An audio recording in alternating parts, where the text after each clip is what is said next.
Sejam muito bem-vindos para mais uma aula da nossa mentoria teológica. Nós estamos estudando o módulo Teologia Filosófica e hoje será a nossa última aula. Talvez mais para frente eu faça um módulo 2 dessa disciplina, mas por hora será a última aula. Vamos falar sobre o legado da Reforma Protestante para a filosofia, mais especificamente falando do legado da tradição reformada. Dentro da Reforma Protestante, nós tivemos pelo menos 4 grandes movimentos que emergiram de um mesmo momento, que foi o movimento dos luteranos, que a gente chama de movimento evangelical, o movimento reformado, que veio da Suíça, o movimento inglês ou anglicano, que veio obviamente das Ilhas Britânicas, e o movimento dos anabatistas, que foi um movimento também que surgiu ali na Europa, perto da Suíça, só que é conhecido como uma reforma radical, deu origem aos menonitas, a todas as denominações que estão ligadas de alguma forma com o movimento dos anabatistas. Hoje nós vamos estudar como que a tradição reformada, aquela de Ulrico Zwinglio, João Calvino e todos os seus seguidores, também, óbvio, com influência nas Ilhas Britânicas, como que esse movimento contribuiu para a nossa visão da filosofia, do saber, não apenas da teologia enquanto uma disciplina, mas da filosofia enquanto conhecimento humano. Para isso, então, a gente tem que começar fazendo a afirmação de que a gente está vivendo um momento muito diferenciado da história, né? Nós nunca presenciamos, pelo menos não que se tenha notícia na história, um período de ressurgimento, de interesse pela tradição reformada. Isso é uma coisa assim muito significativa para a cultura ocidental, especialmente para a cultura brasileira. A cultura brasileira está vivendo um ressurgimento do interesse por João Calvino, pela tradição reformada, por tudo aquilo que tem sido produzido por teólogos, tem essa vertente de pensamento. Se você pegar, por exemplo, as bibliotecas, as livrarias, uma imensidão de literatura tem sido escrita por meio desses autores e também para uma audiência maior do que esses autores, ou esses livros têm sido escritos para uma audiência muito maior do que aquele arraial pequeno que compõe a tradição reformada. Que eu estou falando aqui de Augustus Nicodemos, estou falando de Tim Keller, estou falando de Hernandes Dias Lopes, John Piper, Paul Washer, John MacArthur e uma série de outros personagens que de alguma forma eles carregam esse emblema, serão herdeiros ali da tradição reformada, e obviamente não apenas esse que eu falei, mas tantos outros, como o próprio Hermann Doiver, o Abraham Kuyper, Francis Schaeffer, enfim, a lista, como vocês devem imaginar, é muito longa. Então hoje a gente vai falar um pouquinho sobre o que esse ressurgimento significa na prática, como a gente pode entender esse ressurgimento no que diz respeito à nossa visão da filosofia. Bom, na área da filosofia não é diferente. Um dos grandes filósofos do nosso tempo, chamado Alvin Plantinga. Eu já até postei foto no Instagram com ele. Ele mora aqui na cidade onde eu estou morando atualmente. Ele foi premiado pelo Templeton Institute, que é basicamente uma fundação, um instituto, que faz essas premiações e concede bolsas para pesquisas que têm a ver com ciência e religião. E o Alvin Plantinga, ele é professor de filosofia, agora ele está aposentado, mas foi professor por décadas, tanto aqui no Calvin University e principalmente na pós-graduação da Universidade de Notre Dame, aqui em Indiana. Então é muito conhecido, escreveu muita coisa, muitos livros sobre essa intersecção entre filosofia e Deus. E ele é caracterizado hoje em dia como o filósofo que colocou Deus de volta na filosofia. Olha a responsabilidade do cara. Quando você pensa em Alvin Plantinga no meio secular, no meio de gente que não é cristã, todo mundo conhece o Alvin Plantinga como esse cara que legitimizou filosoficamente a entrada de Deus, a reinserção de Deus nos debates filosóficos, e ele é aclamado por todas as tradições religiosas por ter feito isso, não apenas pelos cristãos reformados, mas pelos cristãos em geral e também por outras religiões, inclusive muçulmanos e por aí vai. Então, ele é reconhecido principalmente por causa dessas duas contribuições em duas áreas, né? Que é a área da metafísica e a área da epistemologia. eu devo ter falado aqui em algum lugar que metafísica tem a ver com... Meta, a palavra significa além, ou aquilo que está acima da nossa compreensão, meta. Então, tem, por exemplo, a palavra metalinguagem, aquilo que está para além da linguagem. Seria a expressão do meu rosto, seria a expressão das minhas mãos, isso é metalinguagem. Metafísica tem a ver com o estudo da realidade e o estudo das coisas, o que as coisas significam, o que as coisas representam. Não apenas aquilo que eu vejo, né? Por exemplo, agora eu estou vendo esse pendrive. Esse pendrive aqui, ele é físico, ele tem substância material feita de plástico, se eu não me engano. Mas ele tem uma significação, ele tem um propósito, ele tem uma forma, ele tem uma função no mundo. A metafísica, ela justamente faz isso. É a área que define a existência das coisas, ou a realidade das coisas, a complexidade das coisas, que está para além do físico, né? Então, é uma disciplina teórica. Quando eu falo da função, do propósito, da forma, do diâmetro, enfim, do peso, embora eu esteja falando de elementos físicos inclusos, a metafísica é eu estudar um pouco mais sobre o que está por detrás das coisas físicas. Então, basicamente, esse ramo da filosofia que o Alvin Plantinga se especializou, porque ele estuda justamente isso que vai além das coisas físicas.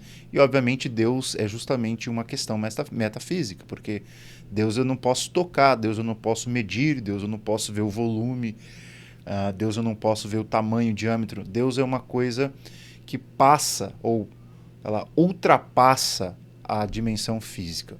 Logo, é uma questão metafísica. Outras questões metafísicas, como a liberdade, a justiça, enfim, questões que passam muito além da realidade física. E a epistemologia é uma outra área que o Plantinga se desenvolveu bastante, porque a epistemologia tem a ver com como eu conheço as coisas, como eu sei que eu sei. E, obviamente, a grande relevância dele para o pensamento filosófico atual é porque ele reinseriu Deus na nossa epistemologia. Então, o fato de nós crermos em Deus não é uma crença ilegítima, não é uma crença que não possa ser avalizada. Esse é o título do livro dele, que foi traduzido para o português, Crença Avalizada. Existem várias crenças que a gente pode ter que são avalizadas, que são crenças legítimas, filosoficamente falando. Ou seja, não são absurdos. A crença em Deus é um exemplo disso, e a crença em, sei lá, outras formas de vida, que não apenas a vida física, biológica, naturalista, e por aí vai. Então, o grande papel dele na filosofia foi nessas duas grandes áreas, e ele é reconhecido mundialmente como um contribuinte reformado cristão para a filosofia. O Alvin Plantinga é membro da Igreja Reformada dos Estados Unidos e frequenta a igreja aqui do lado de casa, não tem nenhum quilômetro daqui da minha casa, e está sempre por lá. Outra coisa que salta aos nossos olhos no mundo que a gente vive é que uma pesquisa recente da revista Time, 2009, destacou que o novo calvinismo, essa ressurgência do movimento reformado, é a terceira ideia que mais tem influenciado o mundo. Isso é uma coisa fantástica, porque a CNN, como você deve imaginar, e a Time, são revistas que não têm nenhum comprometimento espiritual, religioso, de crença. São revistas completamente interessadas no público como um todo. E o fato deles terem destacado essa ideia do novo calvinismo é, de fato, uma coisa muito relevante. Ou seja, a fé reformada, ou a fé cristã, ela tem uma penetração muito forte na cultura. E, obviamente, esse novo calvinismo é destacado por algumas razões que a gente vai ver daqui a pouco. É só importante destacar, além disso, que por novo calvinismo, a expressão em inglês é New Calvinism, é um movimento americano. Só que tem um outro termo que a gente usa chamado neocalvinismo, que é o movimento holandês. Esses dois movimentos têm muitas coisas em comum, mas eles têm também algumas diferenças. Eu acho que, de certa maneira, eles se complementam, porque o novo calvinismo, que é o americano, ele é um movimento mais soteriológico e espiritual, carismático, doutrina, pregação, o que é igreja, eclesiologia, ministério pastoral, enfim, restaurar a tulipe, as verdades da doutrina da graça e por aí vai. Já o neocalvinismo holandês tem essas dimensões também, mas ele é mais uma visão para a vida. Então é uma visão teológica da cultura, uma teologia pública, uma visão teológica da política, uma visão teológica das artes, da educação, da história da filosofia e por aí vai.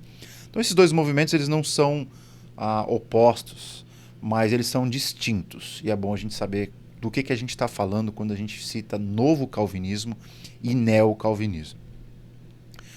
Então o meu objetivo aqui nessa aula, gente, é introduzir vocês as principais contribuições que os reformados têm oferecido para a filosofia como um todo.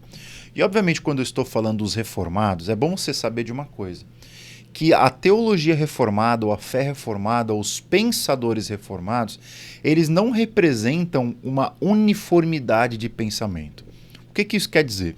Eles não pensam da mesma forma todos. Então, não existe um Vaticano reformado, por exemplo, como existe na Igreja Católica Romana.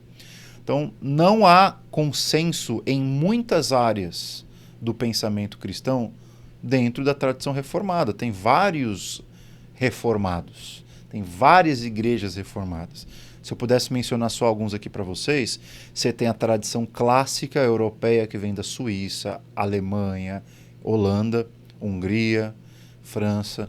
Você tem a tradição britânica, que é uma herança muito forte dos presbiterianos, dos batistas, dos congregacionais, dos anglicanos. E você tem a tradição americana, que talvez foi a que mais se popularizou no mundo todo, pelo fato de que os ingleses e os americanos, talvez até mais os americanos, eles foram os grandes missionários, né, pelo mundo todo. Que chegaram no Brasil foram os presbiterianos, né, os reformados americanos. Então você tem essas três tradições no mínimo para falar do mundo ocidental. Agora, se você for para o mundo oriental, você tem o presbiterianismo ou a tradição reformada coreana, você tem a tradição reformada chinesa, você tem a tradição reformada indiana, tem a tradição reformada africana, enfim. São vários movimentos reformados e hoje nós temos a tradição reformada brasileira, que não me peça para eu explicar o que é, porque eu ainda estou processando, estou fazendo um download ainda do que isso significa. Mas o fato é, a gente vai falar das contribuições mais básicas, mais fundamentais. A gente não vai ficar entrando no pensamento específico de um ou outro, o que eles têm de diferente, mas qual é a contribuição mais fundamental da tradição reformada para a filosofia, para o pensamento teórico como um todo, e como que isso de fato me ajuda a entender Deus, me ajuda a me aproximar de Deus e me ajuda a abençoar a vida da igreja, porque esse é o propósito de qualquer reflexão teológica. Bom, os reformados costumam enfatizar que a fé cristã como um todo, isso todas as tradições reformadas, obviamente não apenas as reformadas, mas uma ênfase maior entre os reformados, que o cristianismo ele tem todo o ferramental intelectual, né, suficientemente para você responder todos os ramos da filosofia. Então, ser cristão ou a fé cristã, ela tem uma metafísica própria, ela tem uma pressuposição, ela tem um conceito clássico do que são as coisas, do que é a realidade. E se a realidade é possível de ser conhecida. Os cristãos têm uma ética própria, os cristãos têm uma estética, uma noção do que é belo própria. Os cristãos também têm uma epistemologia, eles têm uma noção de que o mundo pode ser conhecido e logo Deus pode ser conhecido e quais são os meios que Deus pode ser conhecido. Nós temos também uma visão política que não se enquadra em nenhum partido político do mundo. E nós temos também uma antropologia, que é a visão do ser humano. Significa ser humano, logia, estudo do ser humano. Então, o cristianismo ele tem todo o ferramental suficiente para dar resposta a todas essas dimensões que talvez componham a filosofia como a gente conhece hoje. São essas questões básicas. Enquanto alguns mais da tradição clássica, Calvino, Lutero, o próprio Erasmo e uns caras ali da tradição reformada um pouco posterior, como Turretini, o próprio Thomas Cranmer, enfim, os anglicanos, os reformados ali, Teodoro Beza, seguidor de Calvino, eles costumam chamar a fé cristã, nessa dimensão mais ampla da vida, como uma filosofia cristã. Você tem a teologia cristã, que é o conteúdo que nos ajuda a refletir sobre as coisas espirituais, sobre a igreja, sobre a eclesiologia, sobre nossa visão de Deus. E você tem a filosofia cristã, que é aquilo que nos ajuda a enxergar o mundo com as lentes do Evangelho. Então esse é o termo, aliás, muito usado na tradição patrística dos pais da igreja, é a ideia da filosofia cristã, ou seja, como o cristão se comporta no mundo, ele tem uma filosofia própria. Já nos últimos anos, e muito possivelmente por causa da influência de Abraham Kuyper, os cristãos agora eles têm uma nova maneira de se referir a essa visão de mundo, que é justamente a cosmovisão. Então, ser cristão significa que a vida deve ser vivida de um jeito. E geralmente a nossa cosmovisão, ela nos oferece todos os requisitos para a gente viver no mundo de forma adequada, de acordo com a nossa visão de mundo. Então, só para você ter uma noção de que alguns autores vão falar mais em termos de filosofia cristã, outros vão falar de cosmovisão, que não é um termo cristão, não foi cunhado por um cristão, é um termo que remonta o pensamento de Wilhelm Dilthey na Alemanha e foi apropriado pelos holandeses, pelos reformados holandeses, para se referir àquilo que o cristianismo tem no seu coração, né, na sua essência, a visão sobre toda a realidade a partir da nossa perspectiva divina sobre a realidade. Bom, muito bem. Alguns outros aspectos distintivos da tradição reformada para a filosofia é que não há nenhuma tradição cristã na história do pensamento que afirmou mais ou reconheceu mais a beleza, a validade, a dignidade da vida ordinária do que a tradição reformada. Obviamente, a tradição reformada não é a única que tem uma afirmação do ordinário. Se você ler, por exemplo, os escritos de Agostinho, os escritos de Lutero, os escritos de próprio Tomás de Aquino que a gente já leu, eles também afirmam a vida ordinária. Existem dois tipos, diferente do platonismo e do aristotelismo, que fazia uma hierarquia e colocava a vida ativa como uma vida assim de um caráter muito inferior. Já a tradição cristã, ela sempre disse que a vida que eu tenho, a vida que um pastor tem, a vida que um político tem, a vida que um doméstico, que um limpador de casa tem, todos esse tipo de vida eles glorificam a Deus, todo tipo de carreira glorifica a Deus. Obviamente que no mundo medieval e no mundo patrístico, eles tinham o conceito de que existem questões últimas da vida e coisas penúltimas. E as últimas, obviamente, são as espirituais, as penúltimas são as questões mais comuns da vida. Então, não é que eles eram... Eu já vou explicar isso daqui mais em detalhe, mas não é que eles não afirmavam a ordinariedade da vida como uma coisa boa. É que eles não davam tanta ênfase a essa dignidade da criação ou da vida ordinária como os reformados. E, sem dúvida, esse é o ponto, por exemplo, que o Charles Taylor vai fazer no seu livro Era Secular, se eu não me engano. Acho que esse é o nome ou Sources of the Self. As fontes do eu moderno. É um baita livro, inclusive, para você entender um pouco mais de filosofia e até mesmo a influência do cristianismo. Então, já que os reformados têm essa veia de dar dignidade, de afirmar a vida comum como uma coisa que glorifica a Deus ou como um palco onde Deus quer ser glorificado, muito mais do que as outras tradições, os reformados eles acabaram ganhando crédito por terem essa perspectiva mais holística sobre a vida. Então não é à toa, né, que o surgimento da ciência moderna como nós conhecemos hoje é fruto desse tipo de teologia, desse tipo de visão sobre o mundo que afirma o ordinário e não apenas fica afirmando a beleza, a sublimidade do espiritual sobre o temporal. Então, de fato, essa visão ela liberou vários pesquisadores, cientistas, para entender o trabalho deles como algo feito para a glória de Deus e não apenas algo feito pelo bel prazer ou pelo osso do ofício e por aí vai. Então, número 2, outro aspecto distintivo da tradição reformada é que, embora os reformados eles não produziram uma filosofia cristã sui generis, isto é, eles não inventaram a roda, mas eles desenvolveram vários conceitos que a gente usa hoje, até mesmo imperceptivelmente, que nos ajudam a entender não apenas a Bíblia, mas nos ajudam a entender a vida como um todo e as grandes questões filosóficas que eu já apontei, né? O que é a vida, metafísica, como saber as coisas, a epistemologia, o que é o belo, a estética, o que é a justiça, a ética, o que é a vida comum, a política e por aí vai. Então o cristianismo, sem dúvida nenhuma, ele é uma filosofia cristã, ele é uma filosofia sui generis, ele tem uma visão sobre tudo. Só que os reformados eles não inventaram a roda, eles só desenvolveram conceitos que nos ajudaram a somar para aquilo que já havia sido construído com o passar do tempo pela tradição da igreja. Obviamente vão ter alguns filósofos reformados que vão tentar inventar a roda, mas obviamente a gente tem que saber filtrar e tem reformados e reformados, se é que vocês me entendem. Então, por exemplo, estou falando de quais conceitos? O conceito de graça comum é um conceito distintivamente cristão reformado. A ideia de efeitos noéticos da queda é um conceito sistematizado pela reforma. A ideia de esferas de soberania é um conceito desenvolvido pelo Abraham Kuyper.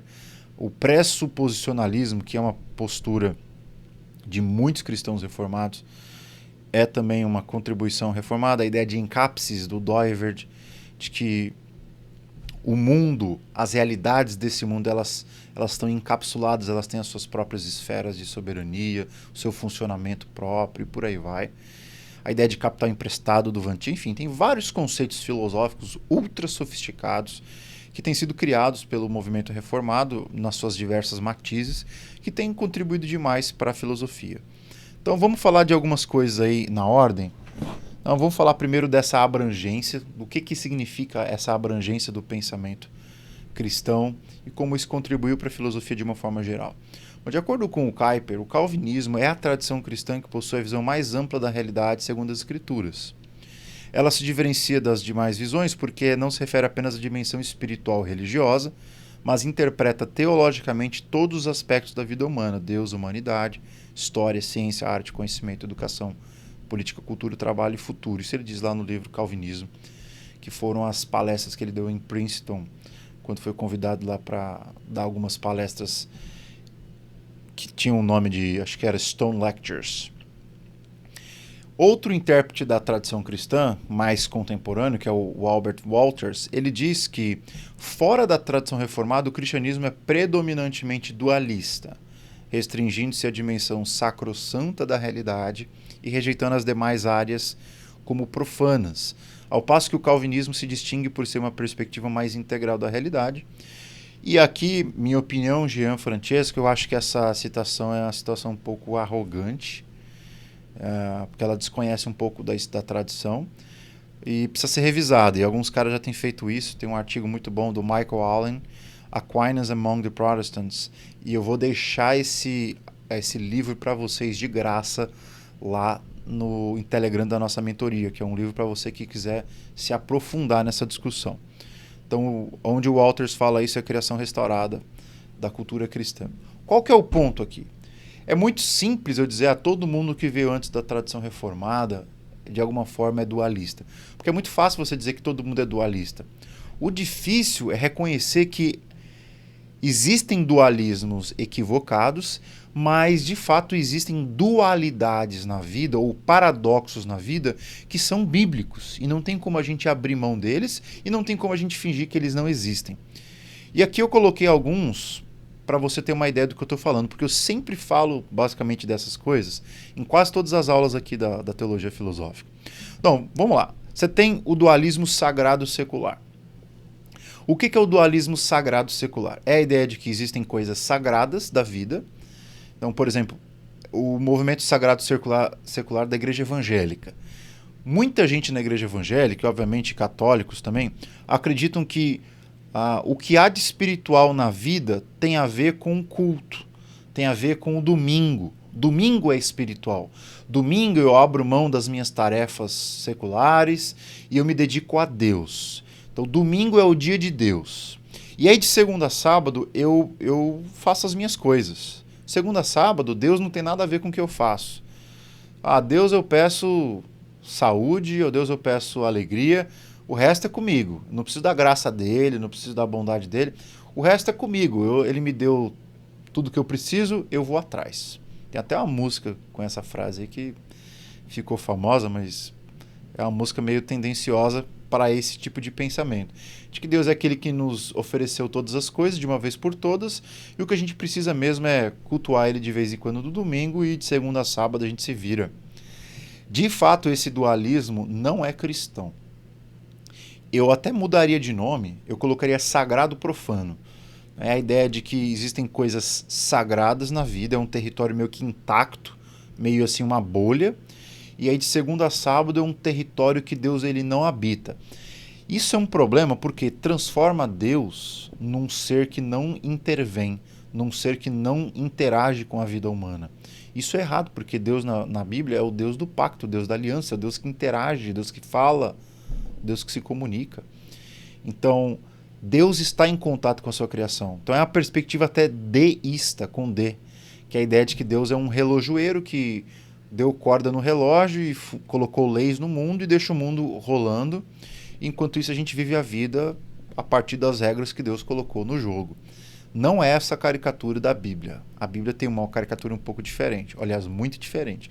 Então, se por sagrado secular ou sagrado e profano você está se referindo a essa ideia de que existem coisas de Deus, existem coisas que Deus não faz parte ou que Deus não tem interesse, esse é um dualismo. Esse é um dualismo que a gente não compartilha. Agora, a dualidade espiritual e secular, e por secular aqui, a ideia é algo temporal, algo que vai ficar só para essa vida, ou é algo que não tem espaço na eternidade. Então, por exemplo, a ideia de você praticar medicina. A medicina é uma coisa que vai ser praticada somente nessa vida. A gente vai ter corpos ressuscitados, não vão precisar de medicina. Ou a ideia de você praticar advocacia é uma profissão legítima, admirável, mas você só vai praticar advocacia nessa terra. Ou a ideia de você ser, sei lá, um veterinário, vai cuidar dos animais, é uma coisa legal, mas vai ficar nessa vida, entendeu? Não tem veterinário no Novo Céu e Nova Terra, não tem médico no Novo Céu e Nova Terra, não tem, sei lá, ninguém vai criar vacina no Novo Céu e Nova Terra, coisas desse tipo, cientistas e coisas do tipo. Então existem coisas na vida que são temporárias. O próprio casamento, pela tradição cristã clássica, é uma coisa que não há, pelo menos na maior parte dos cristãos pensa assim, que o casamento ele não será continuado no Novo Céu e na Nova Terra. Será descontinuado porque, na verdade, o casamento é uma imagem visível da relação invisível que Cristo tem com a igreja. Certo? Então, por secular aqui, não entenda nada profano, nada que Deus vê. Não significa que seja algo indigno, significa algo que tem uma dignidade temporária. É isso que é o secular. Vem da palavra seculum. Seculum significa temporário. Então, de fato, nas Escrituras, existem algumas coisas que têm valor secundário. Ou existem coisas na vida que, obviamente, têm dignidade. Deus quer que você se comporte, Deus quer que você viva no mundo fazendo coisas temporárias. A gente faz coisas temporárias o tempo todo. Essa gravação que eu estou fazendo aqui talvez seja uma coisa assim. Porém, elas não permanecem. Então é por isso que são seculares, mas não que são profanas. Deus tem interesse nessas coisas. E Deus nos ajuda, nos capacita para nós fazermos essas coisas. Mas também temos a dimensão espiritual. E eu acho que na Escritura está muito claro isso. Né, que Jesus ele tinha muito pouco interesse em revolucionar o Império Romano. Ou tinha muito pouco interesse de acabar com a pobreza imediatamente em Jerusalém ou no mundo como um todo. O foco de Jesus era espiritual, era regeneração, era preparar o caminho para o reino de Deus ser consumado num futuro próximo. Para isso, a grande missão que ele deu para a igreja foi uma missão espiritual de fazer discípulos e pregar o evangelho por todas as nações. Então você tem aqui uma dualidade, não necessariamente um dualismo. Você tem as coisas seculares, são as coisas boas que Deus criou dessa vida, o casamento, a fazenda, a comida, a criação de filhos, o seu trabalho, o seu salário, a Mercedes que você anda aí de segunda a segunda. Tudo isso são coisas boas, são coisas que Deus diz muito bom no sexto dia, mas são coisas temporárias, são coisas que vão passar. Eu vou precisar de um carro no novo céu e nova terra? Eu não sei. Eu vou precisar, sei lá, eu vou criar filhos no novo céu e nova terra? Eu não sei. São coisas assim que eu não preciso estar praticando ou exercitando essas coisas para ser feliz ou ser realizado. Eu só preciso do Senhor Jesus. E essas são as questões primárias da vida, são as questões espirituais, que é conhecer a Deus, pregar o Evangelho, porque são coisas de valor eterno, são coisas que vão durar para sempre. O amor ao próximo, segundo o apóstolo Paulo, ele supera qualquer dom espiritual, porque o amor é o caminho mais espiritual que existe. Então, o amor ao próximo, o amor aos carentes, aos pobres, o nosso amor a Deus, isso de fato é aquilo que deve ser a característica maior da nossa vida. Então, existe essa dualidade na Bíblia, né? Do espiritual e do secular como aquilo que é ordinário. Isso está na Escritura, isso está em Jesus, isso está no apóstolo Paulo, no apóstolo Pedro, nos pais da igreja. Obviamente com uma distorção possível de você ver ali nos pais da igreja na Idade Média, aqui e acolá, com o evento dos monastérios e por aí vai. Uma exageração da busca pelo espiritual, concordo com isso. Mas não é uma ideia absurda, né? O pessoal queria buscar o essencial, eles queriam só viver o espiritual, tinham condições para isso, foram fazer isso. Isso não significa que eles deixavam de viver ordinariamente, continuavam plantando, continuavam vendendo, continuavam se sustentando. Aliás, os mosteiros na Idade Média eram conhecidos como os maiores produtores de vinho da Idade Média, os maiores fazendeiros da Idade Média, os caras que cuidavam de animais, os caras que cuidavam de hortas e por aí vai, os plantadores. Tem gente que pensa que mosteiro era um lugar onde o pessoal só ficava orando, quieto. Não, mosteiro era uma vida em paralelo. Era uma vida longe da vida pagã da cidade, sendo vivida de forma integral dentro desses lugares mais escondidos, por assim dizer, da sociedade. Você tem um outro dualismo equivocado que não é bíblico, que é o dualismo matéria e espírito, ou matéria e forma, que é aquela coisa de que tudo aquilo que é abstrato, tudo aquilo que é além do físico, ele tem mais valor do que aquilo que é físico. Isso também não é cristão, não. Isso é platonismo. Isso é a ideia de que a matéria ela é uma prisão da alma, ou a ideia de que o nosso corpo não tem valor, portanto não interessa o que você faz com o seu corpo, ou na tradição cristã isso não faz sentido. Tanto matéria quanto o espírito, na tradição cristã, fazem total importância, até porque nós seremos ressuscitados no final de todas as coisas, vamos viver com Cristo, com um corpo ressuscitado, glorificado. Então Deus está interessado com o que eu faço com o meu corpo, não apenas na eternidade, mas aqui e agora. Então há um interesse divino, né, em relação a como eu vivo hoje e como que eu uso o meu corpo. Então a nossa saúde, o cuidado com a nossa saúde é uma coisa muito importante para Deus, mas obviamente Deus está muito mais interessado com a saúde espiritual sua e minha do que com a saúde do nosso corpo. Não significa que Deus não está interessado em uma e só está interessado em outra. Deus está interessado em ambas, mas se há uma que é mais importante do que a outra, obviamente é a questão do espírito, né? Porque o próprio apóstolo Paulo fala que o exercício físico, Timóteo, para pouco proveitoso é. Tem um proveito. Obviamente, quanto mais você cuida do seu corpo, mais você se exercita, mais chance você tem de ter uma boa qualidade de vida e viver mais tempo. Mas de que adianta você viver mais tempo e não ter qualidade espiritual, né? Você é só um corpo sem espírito. Então, se eu tenho espírito e um corpo male, eu ainda estou vivendo. Agora, se eu tenho um corpo muito bom e não tenho espírito, eu estou morto. Esse é o raciocínio do apóstolo Paulo. Então, obviamente, embora ambos sejam importantes e dignos, igualmente dignos, as questões espirituais elas têm uma hierarquia sobre as questões materiais. Isso no que diz respeito à alma e corpo.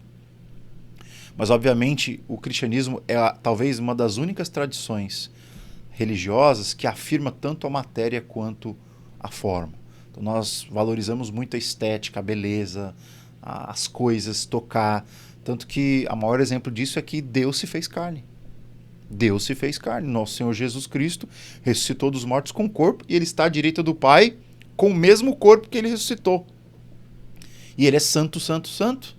E ele é Deus todo-poderoso, Deus homem.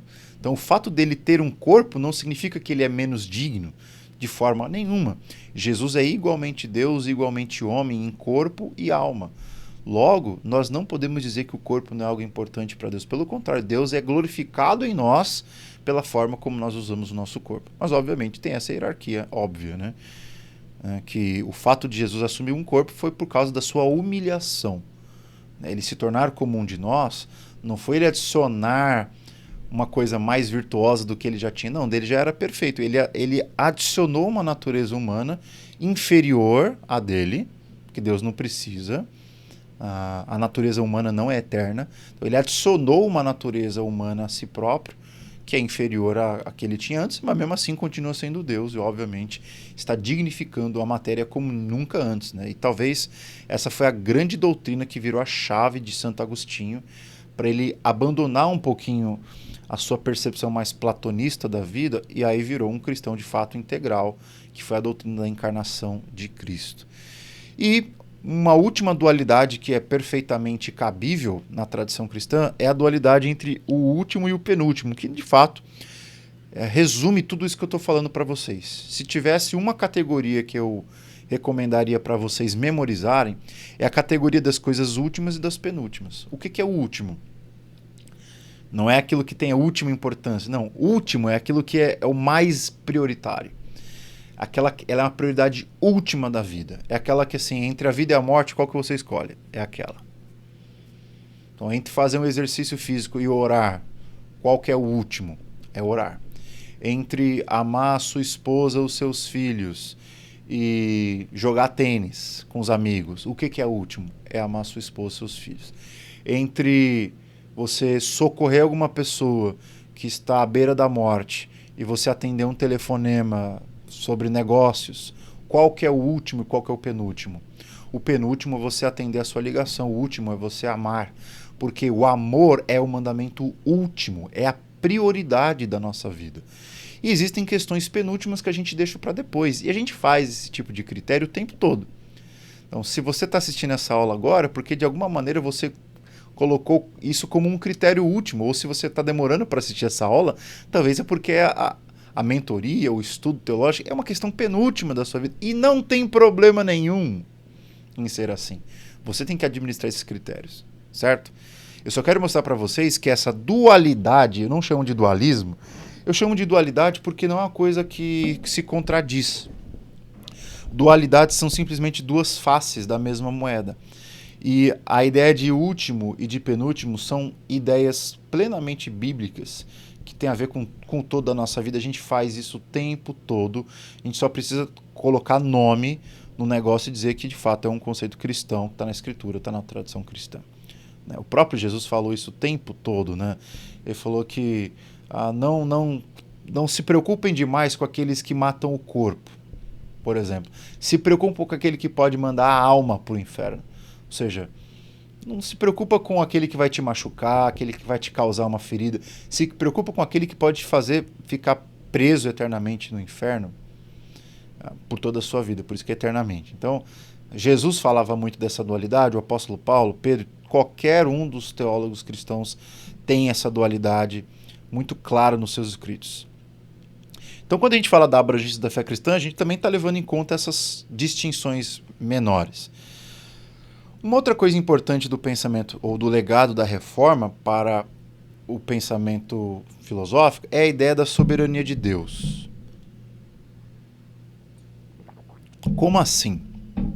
Bom, o Stocker diz o seguinte: o pilar que dá sustentação a toda reflexão filosófica reformada é o conceito da soberania de Deus. Óbvio que não é o único, mas é um dos grandes, dos principais. Portanto, pressupondo que há um Deus reinando sobre toda a realidade criada, o cristianismo propõe uma perspectiva específica da epistemologia, da metafísica, da ética, da estética, política e antropologia. Ou seja, o fato que existe um Deus, o fato de que esse Deus não apenas está dando corda no relógio, mas ele está ativo na história. e não apenas ativo na história, como alguém que participa da história e constrói a história junto conosco, mas alguém que é soberano sobre a história e estabeleceu governo sobre a história. E esse governo tem leis. Percebe? Eu estou passando por todas as partes da filosofia. Epistemologia, ele se dá a conhecer. Esse Deus é um Deus cognoscível. Esse é um Deus que está além da nossa razão, está além da nossa percepção sensorial.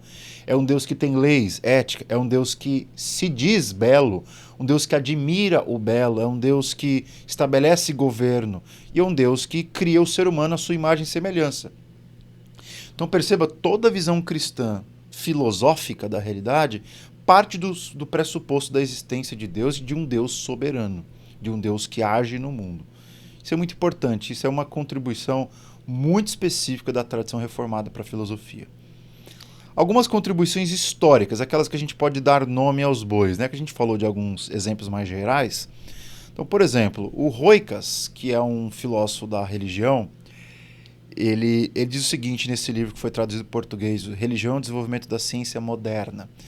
O cristianismo de vertente reformada tem sido responsabilizado historicamente não apenas pela plantação de igrejas, mas pelo encorajamento e criação de universidades e alfabetização de massas, sociedades científicas, ciência moderna, política republicana, economia de mercado, artes, música e literatura. É só ler esse livro lá que você vai perceber as contribuições do cristianismo reformado para todas essas áreas que eu mencionei aí. Não existe nenhuma tradição cristã na história que produziu mais universidades e alfabetização das massas do que a perspectiva reformada. Os católicos também têm universidades, os católicos também são excelentes universidades. Qual que é o ponto? O catolicismo, ele prioriza muito o conceito de hierarquia. E, na minha opinião, a hierarquia é um conceito bíblico. Não existe vida sem hierarquia. Porém, com uma ênfase demasiada, ou talvez até mesmo uma apropriação indébita da filosofia de Aristóteles por alguns teólogos mais elitizados, o catolicismo ele sempre educou as elites, em todo lugar que ele foi. O catolicismo ele sempre entendeu a educação como uma questão de elite. O pensamento reformado ele rompeu com vamos dizer, com esse dualismo de educar as elites e ele se propôs a educar as massas. Porque qual que era o princípio? Quanto mais a gente educar as pessoas em nível básico, mais condições elas vão ter de ler a Bíblia. Logo, se elas tiverem condições de ler a Bíblia mais rápido, elas vão conhecer a Deus mais rápido. Logo, o movimento protestante reformado, ele construiu muitas escolas, construiu muitas universidades, partindo desse pressuposto que a educação é um direito de todos. Todo mundo tem que ser educado porque todo mundo tem que ler a Bíblia. Esse é o ponto, certo? Então, nenhum movimento popularizou mais a criação de universidades do que a fé reformada. Aliás, as maiores universidades do mundo, elas têm uma tradição cristã reformada por detrás, né? Vou mencionar algumas. Yale, um dos presidentes da faculdade Yale foi o Jonathan Edwards. Princeton é uma universidade presbiteriana. A Universidade de Brown, aqui nos Estados Unidos. A Universidade de Heidelberg, na Alemanha. A Universidade de Leiden, na Holanda. A Universidade de Oxford, de Cambridge, nas Ilhas Britânicas. Obviamente, todas essas universidades elas passaram por processo de secularização, mas o germe que gerou o próprio nascedouro dessas universidades era justamente essa visão protestante do dever de educar as massas, do dever de produzir conhecimento para a glória de Deus, para que pessoas tivessem acesso ao conhecimento de Deus. Além disso, as sociedades científicas contemporâneas, século XVIII, XIX, XX, as sociedades reais, essa ideia de uma academia de letras, academia de artes, não sei o quê, tudo isso também é uma contribuição muito forte das tradições reformadas, né? Você tem, por exemplo, a tradição real do Reino Unido. Foi feita uma pesquisa que, na época da sua fundação, mais de 60% dos seus membros fundadores eram puritanos. Eram pessoas que eram presbiterianos, eram anglicanos, eram gente de tradição puritana que tinha interesse na ciência. Por quê? Quanto mais eles se dispunham a conhecer a realidade criada, mais capacidade eles teriam de conhecer as obras visíveis do Criador. Eu vou falar daqui a pouquinho que Deus se revela de duas formas, da forma criada e por meio da forma escrita, que é a revelação que ele nos deu por meio dos autores bíblicos. Deus se revela dessas duas formas, de uma forma mais inferior por meio da criação, de uma forma mais superior por meio da escritura. E esses cientistas, eles se viam como esses exploradores da revelação geral de Deus. Deus tem um livro, e esse livro não é apenas a escritura, ele tem um outro livro, esse livro da criação. Quando você estuda a criação é como se você estivesse lendo uma segunda Bíblia, óbvio que de uma dignidade menor, mas que você consegue descobrir muita coisa a respeito da essência divina. Então as sociedades modernas, por consequência a ciência moderna, aliás eu tenho um artigo que foi traduzido para o português, publicado na Fides Reformata, que eu falo muito sobre essa contribuição. Eu vou colocar o artigo também aqui no Telegram da nossa mentoria. Obviamente, a tradição reformada tem uma influência muito forte na política republicana. Tem os prós e os contras, tem os exageros, tem os erros, que a gente não quer voltar atrás. Mas, de fato, a ideia de uma política republicana que tem a Constituição como a regra que rege a nação, e não um tirano, não uma pessoa, enfim, ou qualquer outro ser humano, mas a ideia da lei é um símbolo de como Deus governa o mundo. Ele governa pela sua lei. E quando nós seguimos uma constituição e não apenas uma pessoa, um rei, uma monarquia, a gente está seguindo a vontade de Deus de alguma forma. Isso é uma ideia calvinista. A ideia de economia de mercado, de que cada esfera da sociedade precisa ter a sua própria lógica e por causa disso precisam ser independentes das outras esferas. Então a ideia de uma economia que funciona por si só, sem interferência exagerada do Estado. O Estado não é empresário, o Estado não produz riqueza. Então essa ideia de economia de mercado também é uma contribuição de alguma maneira do pensamento da ética protestante. Tem a tese do Max Weber para mostrar isso, obviamente que é uma tese que tem alguns defeitos, mas isso a gente tem que concordar, né? Que nenhum movimento fomentou mais interesse pelo trabalho e pelo enriquecimento lícito do que a tradição reformada, né?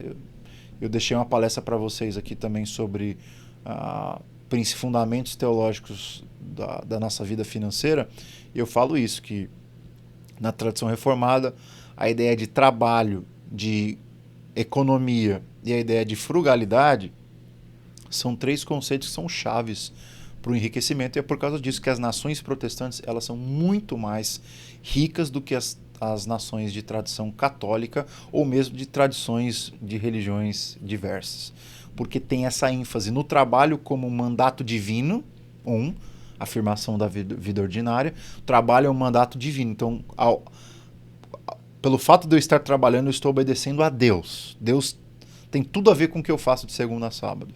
Percebeu? Número 2, eu tenho que economizar, porque meu coração não está nas riquezas. Eu não preciso das riquezas para ser feliz. Então eu guardo. Eu não gasto com qualquer coisa. E a frugalidade, eu vivo com o mínimo necessário. Então isso aqui é a chave para você enriquecer. Então as nações protestantes são ricas por causa disso.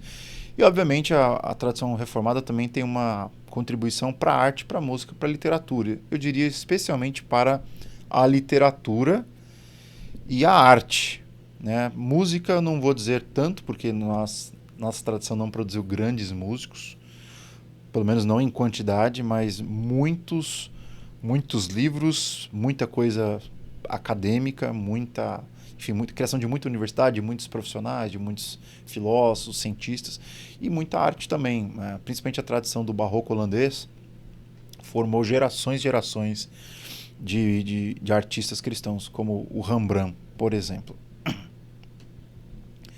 Aqui uma oração de Johannes Kepler,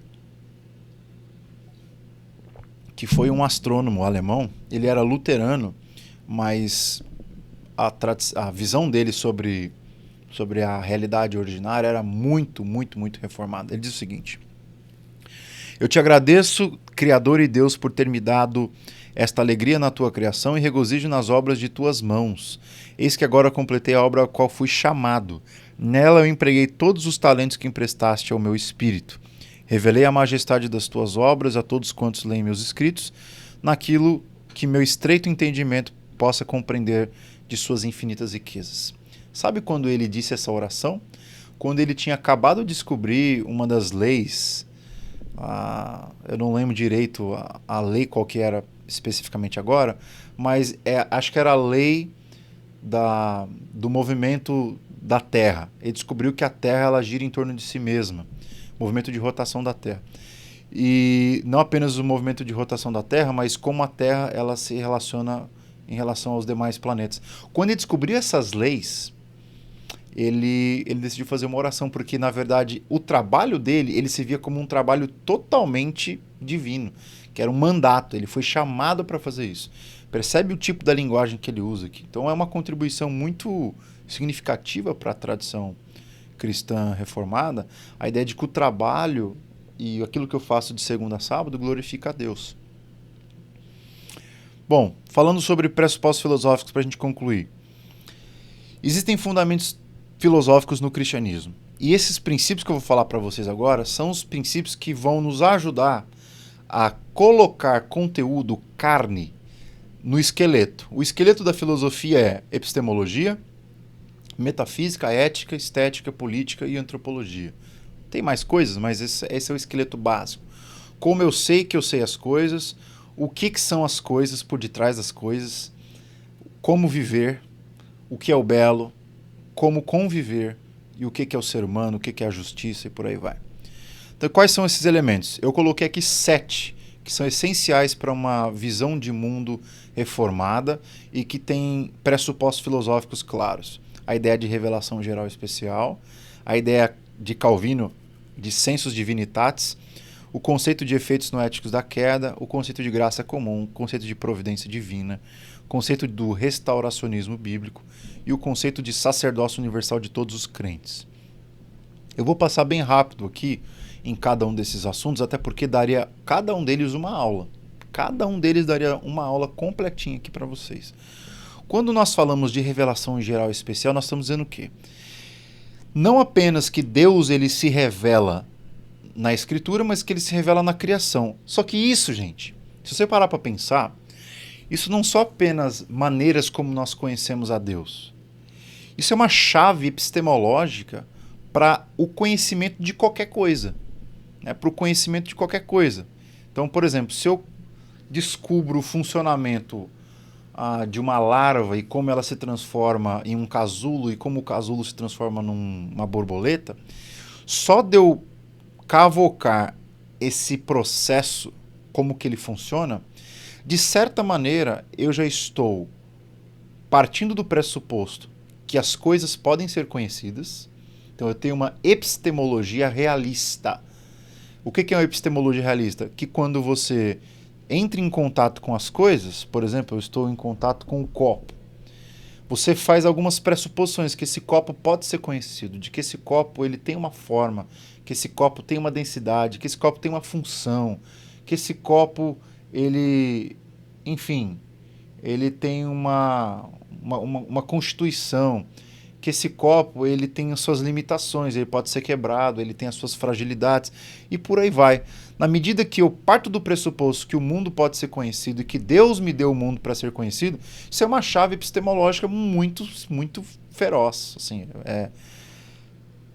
é a maneira como a gente combate outras epistemologias que dizem que, na verdade, tudo isso é uma ilusão, de que as coisas não podem ser conhecidas, de que tudo é uma eterna dúvida e por aí vai. Não, na perspectiva cristã, o mundo pode ser conhecido, as coisas que nós vemos são reais. Eu estou falando isso porque na filosofia contemporânea existe um movimento da teoria da linguagem que diz que, na verdade, tudo que existe é construção da linguagem. Você deve saber do que eu estou falando, mas se você não sabe, por exemplo, a questão dos gêneros, a questão dos sexos, basicamente hoje em dia é tratada como uma questão construtivista. Isto é, que o sexo masculino e o sexo feminino, eles não são dados a nós. Eles são construídos por nós. Então, eu posso dizer que um copo é um copo que tem forma, tem diâmetro, tem fragilidades, limitações. Eu estou definindo quem é o copo. Só que quando eu faço isso para o ser humano já é diferente, porque é a linguagem que constrói o significado das coisas. E a visão cristã é exatamente o oposto. As coisas se descortinam diante dos nossos olhos. Quando eu olho para o ser humano, eu olho para o homem, eu vejo que o homem é uma coisa. Eu olho para a mulher, eu vejo que a mulher é outra coisa. Obviamente que eles vão se desenvolvendo na sua maturidade do que significa ser homem e ser mulher, mas ser homem e ser mulher, essa distinção de sexos e gêneros, é algo dado por Deus, que você pode desenvolver ou que você pode perverter, mas é algo dado na criação. Isso é uma chave epistemológica para a gente entender a antropologia, que, obviamente, a ciência, por mais que ela tenha seus problemas, ela chega à mesma conclusão que a gente, que homem e mulher têm as suas diferenças, embora eles tenham capacidades similares. Nesse sentido, um homem e mulher têm o mesmo cérebro, têm as mesmas condições intelectivas e por aí vai. Mas são diferentes, são seres diferentes, que têm inclinações para coisas diferentes e por aí vai. Isso é revelação geral e especial. Então, Deus me deu capacidade de conhecer as coisas. Isso é uma chave epistemológica. Então, há algo em mim capaz de conhecer as coisas. Número 2, as coisas são possíveis de serem conhecidas. E as coisas são possíveis de ser conhecidas porque a criação é como se fosse um ministro de Deus. Lembra do Salmo 19? Os céus proclamam a glória de Deus.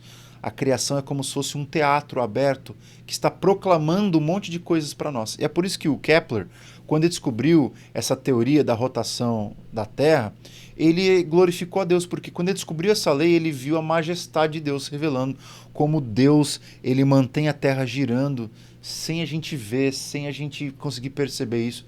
Ele tem alguma lei magnética que faz com que a Terra, enfim, fique rodando ao redor de si própria. Isso é uma coisa espantosa, é uma coisa que levou ele a de joelhos, entendeu? Porque a criação é esse ministro, esse pregador, que o tempo todo está nos falando das grandezas da majestade de Deus. Isso é Romanos capítulo 1 e capítulo 2, por exemplo. Um outro conceito muito caro da tradição reformada é o conceito de sensus divinitatis. O que é o sensus divinitatis? É o senso do divino. Obviamente que isso aqui não é uma questão que foi inventada por Calvino. O próprio Agostinho nas Confissões já falava algo parecido, mas Calvino, de certa maneira, ele sistematizou essa ideia bem no comecinho lá das Institutas. O que é o sensu divinitatis? É a ideia de que na constituição do ser humano, o ser humano é um ser essencialmente religioso. Se você estudar o ser humano a partir de uma perspectiva mais secular, vão dizer que o ser humano é um ser biopsicossocial. Hoje em dia já estão voltando atrás e concluindo que o ser humano é um ser biopsicossocial, espiritual, religioso, seja lá o termo que você vai usar. O conceito é, o ser humano tem uma dimensão religiosa. Ele é adorador, ele crê. E é a dimensão pística do ser humano, ele crê. Para você tá me assistindo agora, você tem que crer. Você tem que crer que esse computador, que esse celular que você está me assistindo vai continuar ligado e você vai continuar me assistindo. Você tem que crer que eu sou de verdade, que eu não sou uma fantasia, de que eu sou de fato alguém por detrás das câmeras. Eu não sou apenas uma imagem, um holofote, um holograma. Você tem que crer, por exemplo, na sua própria razão de que você está entendendo aquilo que você está me ouvindo. Você tem que crer que o que eu estou falando não é uma baboseira, que é alguma coisa que faz sentido. Enfim, o processo da aprendizagem, ele pressupõe fé. O processo da vida pressupõe fé. Por exemplo, você está me vendo, você tem que crer nos seus olhos, você tem que ver que aquilo que os seus olhos estão te mostrando é a realidade. Então o daltônico, ele é enganado pelos olhos dele. Por quê? Ele é levado a crer que as cores do mundo são aquelas que ele consegue enxergar. E às vezes os nossos olhos nos enganam. E é por isso que a cosmovisão cristã, ela nos aperfeiçoa os olhos também, de certa maneira. Então, essa ideia de os sensus divinitatis, a ideia de perceber que tudo na vida tem uma dimensão religiosa, essa briga política do nosso país, ela tem uma raiz religiosa. É o desejo do ser humano de ter ordem. E a nossa ordem só vem de Deus. Ou a ideia de eu encontrar alguém que vai me salvar. E isso é uma questão religiosa. O nosso Salvador é Jesus Cristo. Ou a ideia de que o ser humano ele tem que estar no poder. Isso também é um outro problema. Deus te deu esse poder na criação, um mandato cultural de administrar o mundo. Só que a gente cria ídolos o tempo todo e fabrica ídolos o tempo todo. E essa ideia do senso divinitatis que vai fazer a gente perceber que existem motivos religiosos para tudo aquilo que a gente faz. Então, a melhor coisa que a gente faz é reconhecer isso e nos arrependermos quando nós percebemos, por exemplo, que o trabalho virou o nosso Deus, ou que o dinheiro virou a causa maior da nossa vida. E tudo tem um fundo religioso. Se eu estou correndo mais atrás de dinheiro do que do Senhor Jesus, significa que tem um motivo religioso por trás dessa minha corrida em busca do trabalho, e por aí vai. Bom, os efeitos noéticos da queda é aquela ideia de que a razão humana, depois da queda dos nossos primeiros pais, Adão e Eva, ela não tem mais as mesmas condições de chegar à verdade como tinha antes. É a ideia de que agora eu tenho algumas limitações, eu tenho algumas pedras no caminho, ou alguns espinhos na minha constituição racional, que me leva ao auto-engano muito mais fácil do que antes.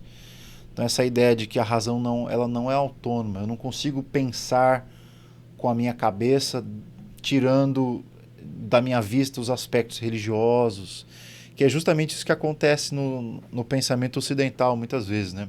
A gente tentar departamentalizar os conhecimentos e deixando o conhecimento das coisas espirituais como uma coisa de menor importância. Então tá aí.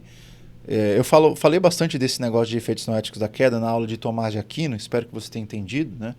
Que ele acreditava que a estrutura intelectual do ser humano permanecia, mas que a capacidade dele raciocinar propriamente foi danificada pelo pecado. Então é basicamente isso que Calvino também diz. A razão, o Paulo também fala isso lá em Romanos 1, quando ele fala que em vez de adorarmos ao Criador, nós adoramos a criatura. Isso é o quê?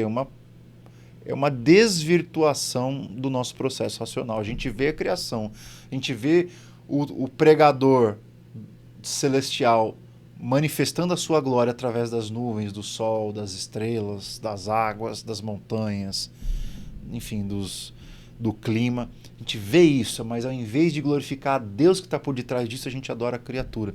Isso nada mais é do que uma maneira da gente ver a nossa razão nos traindo. A razão fazendo uma armadilha para nosso coração. Graça comum é o conceito desenvolvido pelo Abraham Kuyper, que diz o seguinte: todo conhecimento humano, tudo aquilo que eu sou capaz de conhecer, ele é verdade. Se for verdade, ele vem de Deus, independente da boca de quem fala. O que isso significa? Que Deus ele administra o mundo, ele sustenta e governa esse mundo dando dons, dando graça, dando favores, emprestando a sua sabedoria para os seres humanos sem distinção. Por isso que é uma graça comum. É uma doação que Deus faz para justos e injustos, para santos e profanos, dando-nos inteligência para que eles possam fazer a vida humana ser uma vida possível. Então eu coloquei aqui, todo conhecimento tem a sua fonte em Deus. A sabedoria dos ímpios é, nesse tipo de conceito, um capital emprestado. O que é o conceito de capital emprestado? Que foi desenvolvido pelo Cornelius Van Til. A ideia de que tudo aquilo que a gente chega à conclusão e é uma verdade, e eu sou um ímpio, eu não descobri isso por meio da escritura e tudo mais, eu descobri isso de alguma forma por algum dom emprestado de Deus. Então Deus me emprestou e eu cheguei a essa conclusão, por exemplo, de como fazer penicilina ou de como descobrir uma vacina, e tudo isso foi a partir do meu esforço, das minhas pesquisas e tudo mais. Isso é capital emprestado, porque quem te deu toda essa inteligência foi o próprio Deus, que é o todo sábio. Então esse é o conceito de graça comum, tanto nos ajuda a reconhecer o valor dos ímpios, a sabedoria de Deus nos ímpios, tanto nos ajuda a perceber que Deus é um Deus que não faz distinções entre os seres humanos. Por mais que eu seja salvo e outras pessoas ainda estão em estado de condenação, eu ainda posso aprender com elas. Então a graça comum é uma doutrina, Kuyper escreveu 3 volumes sobre essa doutrina, que nos ajuda em vários aspectos da nossa vida, nos ajuda a ser mais humildes, nos ajuda a ver o controle de Deus, o governo de Deus sobre os ímpios, nos ajuda a entender como a verdade de Deus ela é sublime em relação a quem a pronuncia. Então isso nos faz pessoas mais conscientes para lermos de tudo e reter o que é bom, porque todo ser humano é capaz de chegar a alguma verdade, independente de quem ele é. Então assim, é uma doutrina fantástica, que obviamente tem fundamentos filosóficos imprescindíveis para nós. Outro conceito, que é um pressuposto cristão para a filosofia é o conceito de providência divina. Isto é, que a realidade ela não é uma realidade hermética, fechada, que não tem interferência das questões sobrenaturais. Pelo contrário, a realidade está aberta ao sobrenatural e o sobrenatural está interferindo no natural o tempo todo. Obviamente não visivelmente, mas no funcionamento das coisas, às vezes visivelmente, através de um milagre ou de alguma coisa do tipo. Então, a ideia de que toda a realidade funciona ordeiramente. E esse foi o fator que levou Kepler e tantos outros cientistas modernos a buscarem a explicação do porquê que o mundo é do jeito que é. Se Deus ele está governando o mundo, se Deus é um legislador, se Deus faz o mundo de forma ordeira, partindo do pressuposto de Gênesis 1 e 2, que ele cria tudo numa ordem, o mundo deve ter uma ordem, o mundo deve ter um código, o mundo deve ter uma sequência. Vamos atrás dessa sequência, buscar essa sequência nas plantas, nas águas, no movimento, enfim, em seres microbióticos, em seres macro, em tudo, nos astros, nas estrelas. E aí descobriram uma série de leis, as leis da termodinâmica, as leis da física, as leis da química, as leis da inércia, do movimento, enfim. Todas essas leis elas partiram de uma busca por descobrir como Deus desenvolveu o mundo e como ele faz para manter o mundo girando da forma como ele está. Eles se chamavam, portanto, de sacerdotes de Deus no mundo. Ou seja, enquanto que um ministro ordenado ele tem a função de pregar a palavra de Deus e oferecer os conhecimentos da palavra de Deus para a sua igreja, um sacerdote do mundo ele tem a missão de explorar o livro da criação e oferecer para o mundo todas as conclusões da sua pesquisa, que obviamente vão exaltar a majestade de Deus. Um outro conceito é o conceito de restauração do cosmos, que também é um conceito extremamente filosófico. É a ideia de que o mundo está caminhando para algo. O mundo não é uma espiral sem fim, ou o mundo não é linear, o mundo não é cíclico, não. O mundo ele é teleológico. Telos, a ideia de fim, finalidade. O mundo tem um telos. Qual é esse telos? Se chama Novo Céu e Nova Terra, se chama Nova Jerusalém, se chama viver eternamente com Cristo ou viver eternamente longe do Senhor em tormento eterno. Isso é o telos, existe um telos para a humanidade. E a ideia de uma restauração significa que o mundo tem um progresso. Logo, nesta vida, eu consigo ter algumas incursões no mundo e gerar progresso no mundo. Isso que a gente vê claramente acontecendo. Da mesma forma, pelo fato do telos bíblico ser um telos de juízo, obviamente, enquanto eu vivo no mundo, eu percebo sinais de deterioração do mundo criado. Então, só isso, o conceito de restauração do cosmos, que o mundo está arrumando para a restauração, a realidade é teleológica, e o conceito de já e ainda não, que é a ideia de que algumas coisas já estão, o futuro já invadiu o presente, mas ainda não de forma plena, que é a ideia do conceito de reino de Deus, já me dá todos os fundamentos filosóficos para interpretar a realidade. Então, quando eu vejo um descobrimento, um avanço científico muito forte, isso é telos. A gente está arrumando para o progresso. A gente está arrumando para a perfeição de todas as coisas. Mas, da mesma forma, quando eu vejo aquele descobrimento sendo usado para a destruição do ser humano, da mesma forma é o telos. Nós estamos caminhando para o juízo final. Então, por exemplo, a criação das redes sociais, do Facebook, ou a criação da Amazon, ou a criação da internet. Tudo isso são invenções geniais, são invenções que mudaram a maneira do ser humano viver no mundo. Obviamente coisas positivas, como a Amazon, você pode comprar as coisas chegam na sua casa, você não precisa ir para nenhuma loja, você economiza e tudo mais. Tem os lados negativos, que as pessoas podem fraudar, as pessoas podem, enfim, te passar a perna com muito mais facilidade e por aí vai. Ou, por exemplo, as redes sociais. Agora eu posso falar com pessoas distantes, vocês estão me ouvindo aí, vocês estão me assistindo e eu não estou presencialmente com vocês. Mas essa é uma mágica da tecnologia. Da mesma forma, as pessoas inventam pornografia, as pessoas ficam perdendo tempo, fofocando a vida dos outros, enfim. Tudo aquilo que Deus nos dá de dádiva é possível de ser pervertido. O celular é um exemplo disso. O computador é um exemplo disso, uma câmera. Você vê, eu posso criar um conteúdo aqui e colocar no YouTube e você ser extremamente abençoado. E quantas pessoas estão criando canais inúteis que ficam só o tempo todo falando de obscenidades ou falando de coisas que não tem nenhum proveito? É isso. O mundo é o já e ainda não. Já tem muita coisa boa acontecendo, mas ainda não, porque tem muita coisa ruim. Então, é assim que a gente lê a história. A história tem um fim programado que vai acontecer. E enquanto isso não acontece, o mundo é assim, ó. É um mundo feito de progressos e regressos. Progresso e regresso. Que obviamente vai se intensificando no sentido do regresso até que a gente vai ver a igreja sendo perseguida e por aí vai. Até que a gente chegue no momento da revelação do anticristo, o movimento de deterioração do mundo. O próprio Senhor Jesus diz que haverá um dia que o amor de quase todos se esfriará. E eu acho que a gente está bem perto desse tempo.